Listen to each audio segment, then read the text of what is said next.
आदाब नादरीन, मैं मोहम्मद आपका इस्तकबाल करता हूँ HN न्यूज़ पर। नादरीन, आइए देखते हैं आज की ये खबर शहर हैदराबाद से। देखिए, आप अपनी ज़बान से नहीं बोलना चाह रहे। इकोनॉमिस्ट मैगज़ीन का जो आर्टिकल है वो बिल्कुल सच्चाई पर मबनी है। इकोनॉमिस्ट मैगज़ीन ने ये लिखा है कि जो भी डेथ कोविड से हुई है उसको 6 टाइम्स मल्टीप्लाई कर लीजिए, और उसके जवाब में मिनिस्ट्री ऑफ हेल्थ का रिबटल ये आ रहा है कि वो जो इकोनॉमिस्ट मैगज़ीन ने जो मॉडल लिखा है जिसमें करीब 20 लाख के करीब लोगों की मौत सेकेंड वेव में हुई है, तो हेल्थ मिनिस्ट्री कहती है कि वो स्पेकुलेटिव है, मिस इन्फॉर्म्ड है। मैं हेल्थ मिनिस्टर से पूछना चाह रहा हूँ कि अगर वो स्पेकुलेटिव, मिस इन्फॉर्म्ड है तो फिर कोवैक्सीन का आपने क्यों उसको शुरू किया? क्या वो कुछ पीयर रिव्यूड साइंटिफिक डेटा था उसका? अभी भी डेटा जमा कर रहे हैं ना। दूसरा, आयुष मिनिस्ट्री ने क्यों कोरोनिल को सर्टिफिकेशन दिया? क्या उसका भी कुछ इफेक्टिव डेटा था आपके पास? तीसरी बात यह है कि डेली डिस्ट्रिक्ट वाइज डेटा कोई भी स्टेट नहीं दे रहा है। स्टेट्स ICMR के गाइडलाइंस को कोई फॉलो ही नहीं कर रहे हैं। और पांचवा पॉइंट जो हेल्थ मिनिस्ट्री कहती है कि उन्होंने बिहार सरकार को लिख कर दिया। बिहार सरकार को बिहार की हाई कोर्ट ने उनको क्वेश्चन किया, उनको खींचा, तो रातों रात बिहार सरकार ने फिगर्स को सही करके 3000 मौत का इजाफा कर दिया। जितने एपिडेमोलॉजिकल मॉडल्स हैं, जो एक्सपर्ट्स हैं, वो सब कह रहे हैं कि डेथ्स जो हैं वो 5 से 6 गुना ज़्यादा है। और ये बिल्कुल सही है, इसमें कोई डिनाई नहीं कर सकता। ये सिर्फ मोदी सरकार ये कह रही है कि इतने मौतें नहीं हुए कोविड से। मोदी सरकार हकीकत को सच्चाई को छुपा रही है। मोदी सरकार का रियलिटी से कोई टच ही नहीं है। वो आम भारत के लोगों की मौत, उनकी तकलीफ से उनका कोई ताल्लुक ही नहीं है, कनेक्शन ही खत्म हो चुका है। वो बिल्कुल अलूफ है, इसीलिए वो इस तरह की गलत बातें कर रहे हैं। तो मान रहे हैं, लेकिन सरकार की बातों को क्यों नहीं हम सरकार का रिबटल भी कर रहे हैं, हर कोई ये कह रहा है कि इंश्योरेंस क्लेम्स, डेथ सर्टिफिकेट्स जो इशू हुए सेकेंड वेव में और डेथ सर्टिफिकेट्स जो पहले वेव से पहले इशू होते थे, ये पूरे एपिडेमोलॉजिकल एक्सपर्ट्स हैं।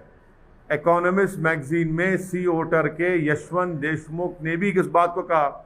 जब यशवंत देशमुख कहेगा बीजेपी स्टेट जीत रही तो थालियां मारेंगे, और जब यशवंत देशमुख कहेगा एक स्टैटिस्टिशियन है वो भी इस बात को मान रहे हैं, तो आप उनको अब नहीं मानते। तो प्रॉब्लम यह है कि बीजेपी ये चाहती है कि सिर्फ उनकी तारीफ करो, उनकी तायीद करो और सुप्रीम लीडर जिंदाबाद के नारे लगाओ।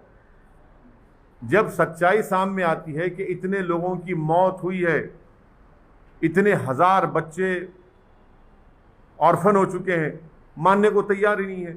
इसलिए नहीं मानते क्योंकि वो बैडली एक्सपोज हो चुके हैं। सेकेंड वेव की तैयारी बीजेपी मोदी सरकार ने कुछ नहीं की।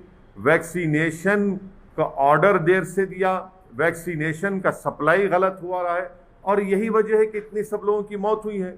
तो इसलिए बीजेपी अपनी नाकामियों को छुपाने के लिए इस सच्चाई के फिगर्स को नहीं मानती है।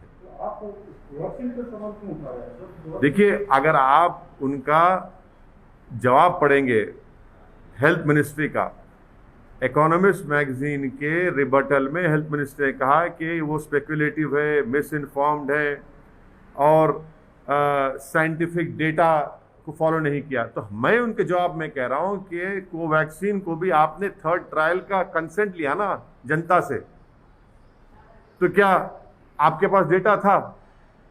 फिर मैंने कहा है कि कोरोनिल ये बाबा की है, आयुष मिनिस्ट्री सर्टिफाई करा, क्या उसका डेटा था आपके ने? सर, आप एक तरफ कह रहे हैं बीजेपी को,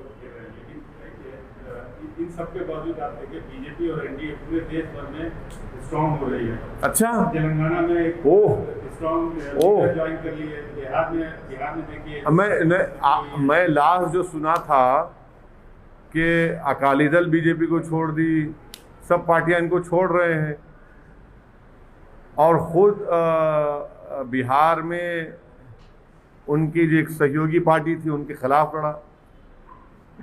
लोगों की लाशों के मीनार लग रहे हैं, गंगा में लाशें बह रही हैं, ज़मीन से लाशें निकल रही हैं, और आप कह रहे हैं कि मजबूत हो रहे हैं। गरीब भारत का मर रहा है, और एनडीए अगर मजबूत हो रही है गरीब के मरने पर, तो फिर इस मजबूती का क्या फ़ायदा मेरे भाई? जब गरीब को दवा नहीं मिलती है, गरीब बेरोज़गार हो चुका है, खाने को खाना नहीं है, करोड़ों लोग बेरोज़गार हो चुके हैं, और इनकी तबाही और बर्बादी पर अगर एनडीए मजबूत हो रही है तो फिर इसको मजबूती कहेंगे आप? सर ऐसा तो नहीं है कि अभी केंद्र सरकार ने हाल ही में प्रधानमंत्री मोदी ने कहा है कि वैक्सीन फ्री में देंगे। हाँ, तो कर ही रहे ना सर। वैक्सीन फ्री में देंगे। कब देंगे? हम खाक हो जाएंगे तुमको खबर होने तक। हम खाक हो जाएंगे मोदी जी को खबर होने तक। कितने वैक्सीन आप देंगे जुलाई में? जुलाई में फ्रंट लाइन वर्कर्स को, स्टाफ को, और ओवर 45 जो एज के लोग हैं उनको 30 करोड़ वैक्सीन होना। आपने सुप्रीम कोर्ट को जो 9 मई को एफिडेविट दिया उसमें कह रहे हैं कि जुलाई में मोदी सरकार 13 करोड़ 20 लाख वैक्सीन देगी। अब ये एडिशनल 17 करोड़ क्या मोदी जी मैजिशियन है? ठीक है, आप लोगों की नज़र में वो बहुत बड़े गॉड भी हो सकते हैं, मगर वैक्सीन बनाने के लिए तो 3 महीने लगेंगे ना। आम फाट करने से तो नहीं आ जाएगा ना।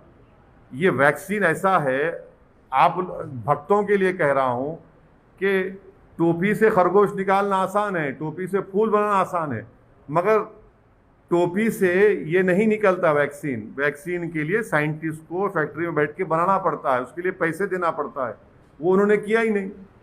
तो जुलाई में ही 17 करोड़ वैक्सीन कम पड़ने वाले हैं। कहाँ से लाएंगे? क्या दिसंबर तक 213 करोड़ वैक्सीन आ जाएंगे? किसको बेवकूफ़ बना रहे हैं?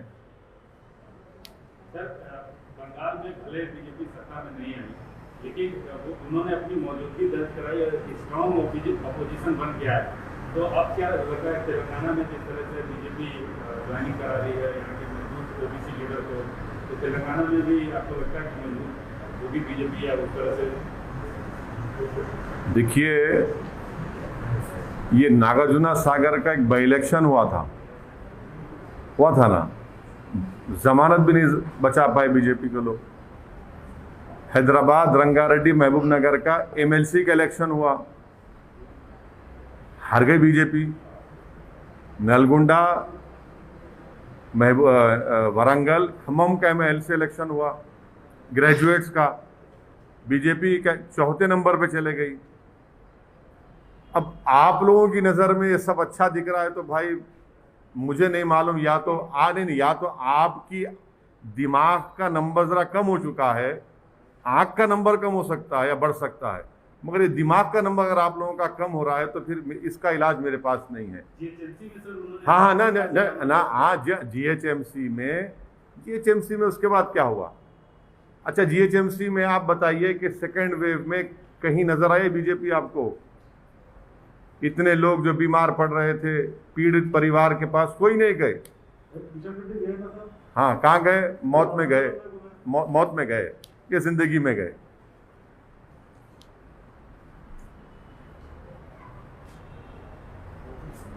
हो गया। चलिए नाजरीन, फिलहाल के लिए इस न्यूज़ में इतना ही। देखने के लिए आपका बहुत बहुत शुक्रिया। अगर आप नए हैं इस चैनल पर तो प्लीज़ सब्सक्राइब ज़रूर करिए और साथ में बेल आइकन दबाइए ताकि आने वाले सभी न्यूज़ नोटिफिकेशन आपको मिलते रहें। फिलहाल के लिए इतना ही। अल्लाह हाफिज़।